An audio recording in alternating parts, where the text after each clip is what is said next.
Hello friends. तो चलो the Hindu newspaper के फ्रंट पेज पर छपी हुई इस न्यूज़ को पढ़ते हैं। No change at the helm in की यूनियन मिनिस्ट्रीज़। क्या अर्थ हुआ? नो चेंज, नो चेंज मतलब कोई परिवर्तन नहीं। एट द हेल्म, देखो ये जो वर्ड होता है ना हेल्म, तो हेल्म का अर्थ होता है शासन या प्रबंधन। इन की का अर्थ होता है प्रमुख या मुख्य। यूनियन मिनिस्ट्रीज़, यूनियन का अर्थ होता है केंद्रीय और मिनिस्ट्रीज़ का अर्थ होता है मंत्रालय। तो क्या टोटल का अर्थ हो रहा है कि जो प्रमुख केंद्रीय मंत्रालय हैं उनके प्रबंधन में कोई परिवर्तन नहीं। अगर एकदम सिंपल लैंग्वेज में मैं कहूँ तो कहने का मतलब ये है कि जो बड़े बड़े मुख्य मंत्रालय हैं तो उनमें परिवर्तन नहीं किया जाएगा, अर्थात उन मंत्रालयों के जो मंत्री थे वहीं आगे कंटिन्यू करेंगे। तो चलो आगे पढ़ेंगे तो सारी जानकारी वहाँ डिटेल में मिलेगी। तो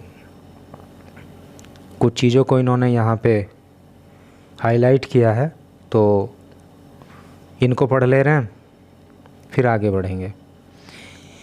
पीएम सिग्नल्स, देखो सिग्नल का मतलब होता है संकेत करना।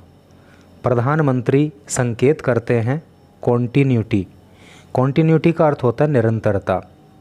तो प्रधानमंत्री निरंतरता की ओर संकेत करते हैं। वाइल का अर्थ होता है जबकि, और एलोकेटिंग, एलोकेट का मतलब होता है आवंटित करना, आवंटित करते हुए। पोर्टफोलियोज़, पोर्टफोलियोज़ का अर्थ आप समझ लो विभाग। ए डे आफ्टर, एक दिन के बाद। New NDA ministry assumed charge, देखिए जो वर्ड है ना एज्यूम्ड चार्ज, एज्यूम चार्ज का अर्थ होता है पदभार ग्रहण करना। और एनडीए का मतलब आपको पता ही होगा, एनडीए की फुल फॉर्म होती है नेशनल डेमोक्रेटिक अलायंस, हिंदी में बोलते हैं राष्ट्रीय जनतांत्रिक गठबंधन। तो क्या इसका टोटल का अर्थ हो रहा है? कहने का मतलब ये है कि जब एनडीए मंत्रालय ने पदभार ग्रहण किया तो उसके एक दिन के ही बाद मंत्रालयों के बंटवारे को लेकर, मंत्रालयों के आवंटन को लेकर प्रधानमंत्री निरंतरता की ओर संकेत करते हैं। कहने का मतलब ये है कि भाई एक दिन पहले तो मंत्रिपरिषद ने शपथ ग्रहण की थी, उसके बाद जब उनके मंत्रालयों का आवंटन उनको किया गया, उनके विभागों का आवंटन किया गया, तो उसमें प्रधानमंत्री मोदी ने एक निरंतरता दिखाई, अर्थात जो पहले से चले आ रहे थे उन्हीं मंत्रियों को आगे कंटिन्यू किया प्रमुख प्रमुख पोर्टफोलियोज़ के लिए। अब इसको पढ़ ले रहे हैं इधर। अमित शाह रिटेन्स, देखो ये जो वर्ड है ना रिटेन, तो रिटेन का मतलब होता है बनाकर रखना या कायम रखना। होम, अमित शाह के बारे में आपको पता होगा कि इनके पास पहले भी होम मिनिस्ट्री थी, तो वही बात बोल रहे हैं अमित शाह रिटेन्स होम, अर्थात अमित शाह होम मिनिस्ट्री को बरकरार रखते हैं, अर्थात वो अभी भी होम मिनिस्टर ही रहेंगे। राजनाथ डिफेंस, ये जो राजनाथ सिंह है ना, तो ये रक्षा मंत्री थे पिछली सरकार में और इस बारली टर्म में भी जो है ये रक्षा मंत्री ही रहेंगे, तो ये कॉन्टिन्यूटी हो गई ना। निर्मला फिनांस, देखो ये जो वर्ड है ना फिनांस, इसको आप फिनांस भी बोल सकते हो, इसको आप फाइनेंस भी बोल सकते हो, जो भी आपको ठीक लगे। निर्मला मतलब निर्मला सीतारमण, तो जो निर्मला सीतारमण हैं वो वित्त मंत्री रहेंगी। एंड जयशंकर एक्सटर्नल अफेयर, देखिए एक्सटर्नल अफेयर, एक्सटर्नल का मतलब होता है बाहरी और अफेयर का मतलब होता है मामले, बाहरी मामले अर्थात विदेश मंत्रालय। तो जो विदेश मंत्रालय है उसके मंत्री कौन रहेंगे? जयशंकर, अर्थात एस जयशंकर। तो ये जो चार नाम यहाँ पे दिए गए हैं, तो इनके पास मोदी की जो दूसरे टर्म की सरकार थी उसमें इनके पास यही मंत्रालय थे और अब तीसरे टर्म की सरकार में भी यही मंत्रालय इनके पास रहेंगे। तो एक कॉन्टिन्यूटी को ये चीज़ शो करती है। अब इधर देखते हैं, इधर Gadkari, Sonowal and Vaishnaw continue to had important infrastructure ministries. क्या अर्थ हुआ कि जो गडकरी हैं अर्थात जो नितिन गडकरी हैं, सोनोवाल हैं और वैष्णव हैं, तो वो कंटिन्यू मतलब जारी रखना, वो जारी रखेंगे टू हेड करना अर्थात अध्यक्षता करना अर्थात उनके प्रमुख होना, किसके, इम्पोर्टेंट महत्वपूर्ण इंफ्रास्ट्रक्चर। देखो इंफ्रास्ट्रक्चर का जो हिंदी अर्थ होता है वो होता है आधारभूत संरचना, मौलिक ढांचा। मिनिस्ट्रीज मंत्रालय कहने का मतलब ये है जो महत्वपूर्ण इंफ्रास्ट्रक्चर मिनिस्ट्रीज़ हैं तो उनके जो मंत्रालय रहेंगे, उनके जो मंत्री रहेंगे वो गडकरी, सोनोवाल और जो है अश्वनी वैष्णव रहेंगे। ठीक है, तो अब चलो इधर पढ़ते हैं। ये लिखा है टेकिंग चार्ज अर्थात पद को ग्रहण करते हुए। Cabinet ministers and their portfolios, cabinet मंत्री और उनके विभाग। ये मोदी की एक फ़ोटो यहाँ दी गई है और प्रधानमंत्री मोदी के पास कौन कौन से मंत्रालय हैं, क्योंकि जो प्रधानमंत्री होता है, जो चीफ मिनिस्टर होता है, तो वो ज़रूरी नहीं कि वो मुख्यमंत्री या प्रधानमंत्री ही हो, उसके साथ साथ वो दूसरे मंत्रालय भी कई बार अपने पास रखता है व्यक्ति। तो इसी तरह से यहाँ पे देखते हैं कि इनके पास कौन कौन से मंत्रालय रहने वाले हैं। तो ये लिखा है नरेंद्र मोदी प्राइम मिनिस्टर, तो ये क्या, प्राइम मिनिस्टर तो रहेंगे ही रहेंगे।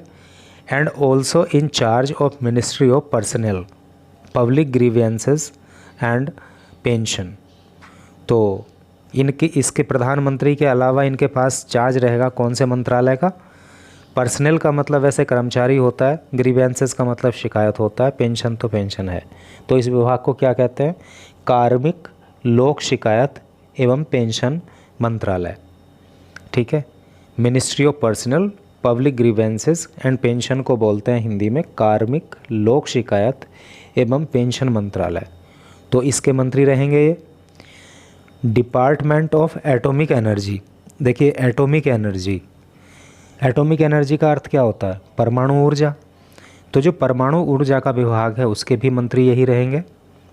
डिपार्टमेंट ऑफ स्पेस, स्पेस का मतलब होता है अंतरिक्ष, तो जो अंतरिक्ष विभाग है वो मंत्रालय भी प्रधानमंत्री मोदी के ही पास रहेगा।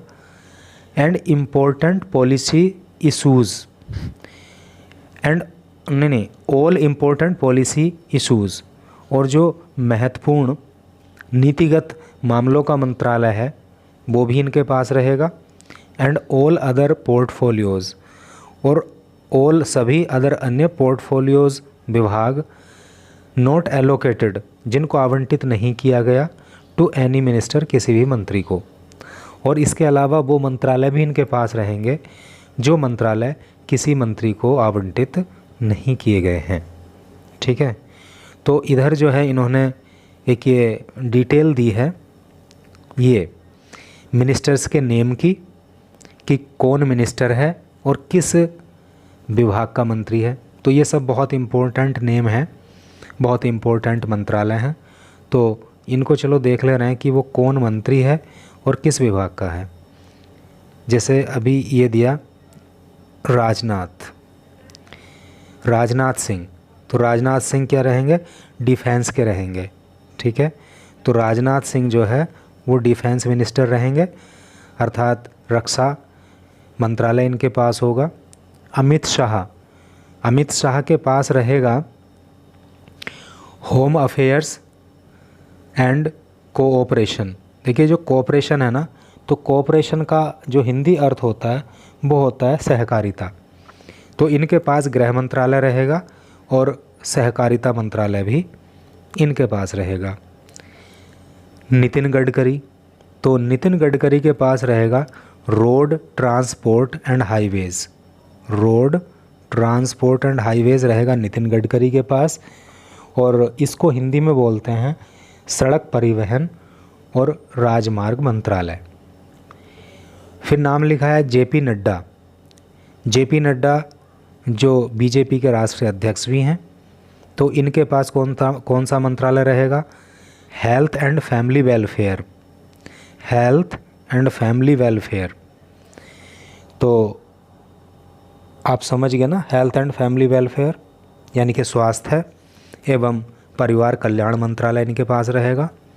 एंड केमिकल एंड फर्टिलाइजर्स, और जो केमिकल एंड फर्टिलाइजर्स है अर्थात जो रासायनिक एवं उर्वरक, देखिए केमिकल एंड फर्टिलाइजर का मतलब आप समझ लो, रासायनिक एंड उर्वरक मंत्रालय जो है वो भी जेपी नड्डा के पास में रहने वाला है। शिवराज सिंह चौहान, शिवराज सिंह चौहान के पास कौन सा मंत्रालय रहेगा? Agriculture and farmers welfare and rural development, अर्थात इनके पास रहेगा एग्रीकल्चर एंड फार्मर वेलफेयर, कृषि एवं किसान कल्याण मंत्रालय, एंड रूरल डेवलपमेंट और ग्रामीण विकास मंत्रालय। ये जो है शिवराज सिंह चौहान के रहेगा। और अब जो नाम लिखा है वो निर्मला सीतारमण का लिखा है, तो निर्मला सीतारमण रहेंगी finance and corporate affairs.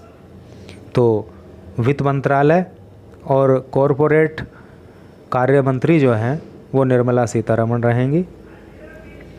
S Jaishankar रहेंगे एक्सटर्नल अफेयर मिनिस्टर।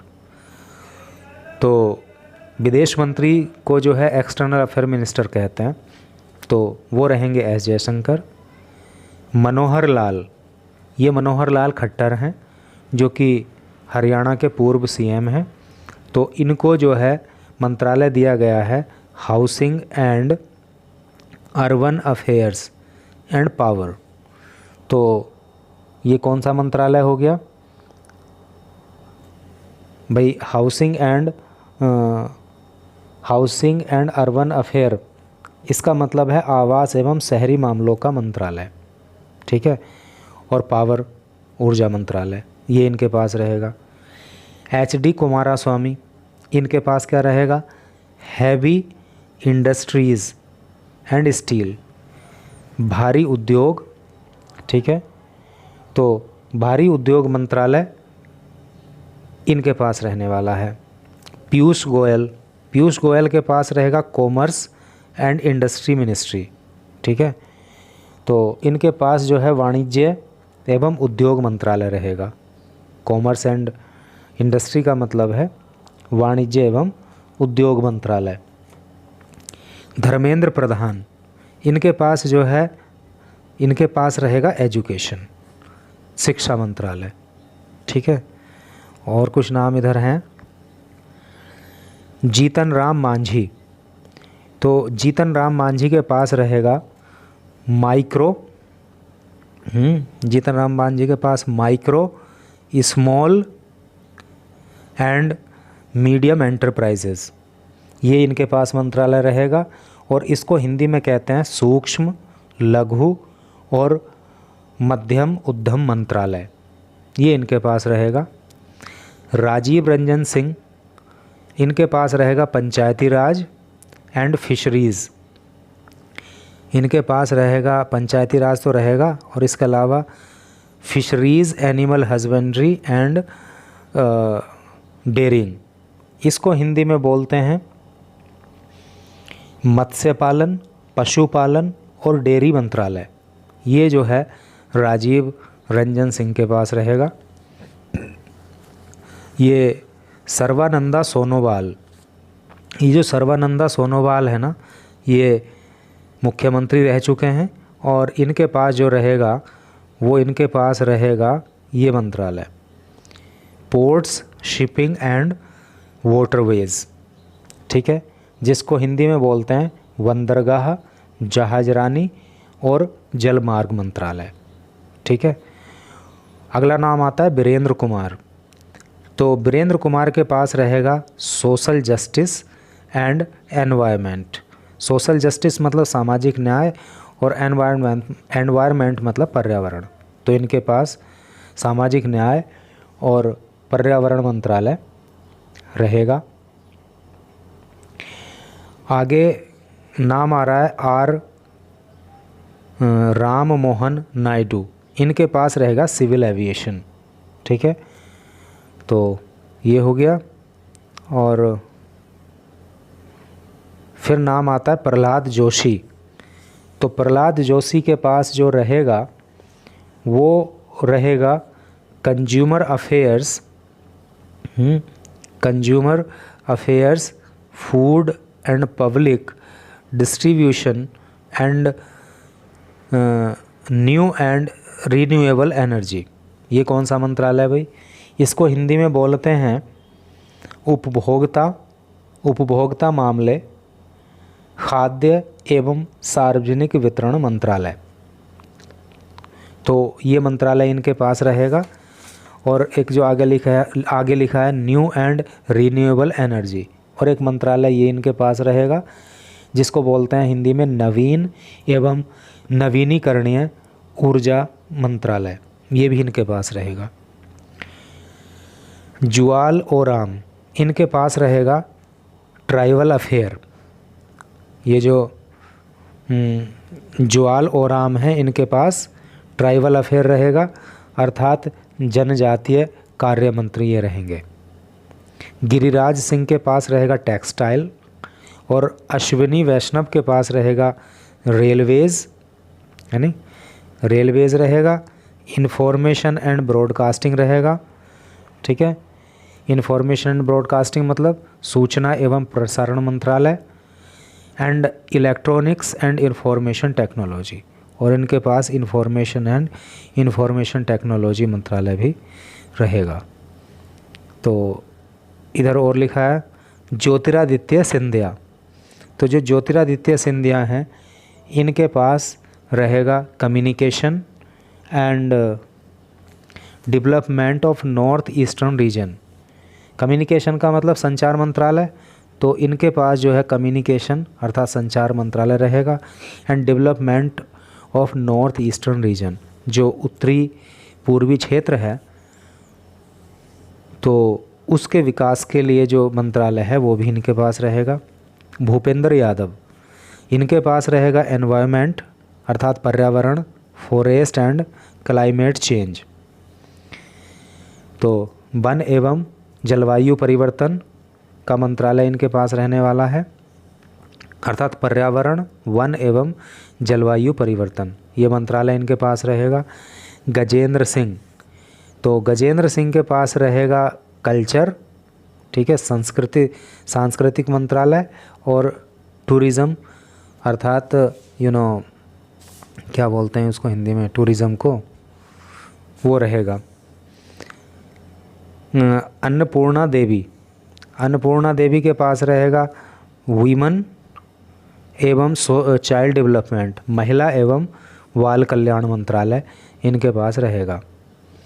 और फिर नाम आता है किरण रिजिजू के पास रहेगा parliamentary affairs and minority affair. Parliamentary affair को बोलते हैं संसदीय कार्य मंत्री, और माइनॉरिटी अफेयर को बोलते हैं अल्पसंख्यक कार्य मंत्री। तो ये जो है किरण रिजिजू रहेंगे, ठीक है। हरदीप सिंह पुरी इनके पास रहेगा petroleum and natural gas. Hardeep Singh Puri के पास जो है पेट्रोलियम एंड नेचुरल गैस मंत्रालय रहेगा।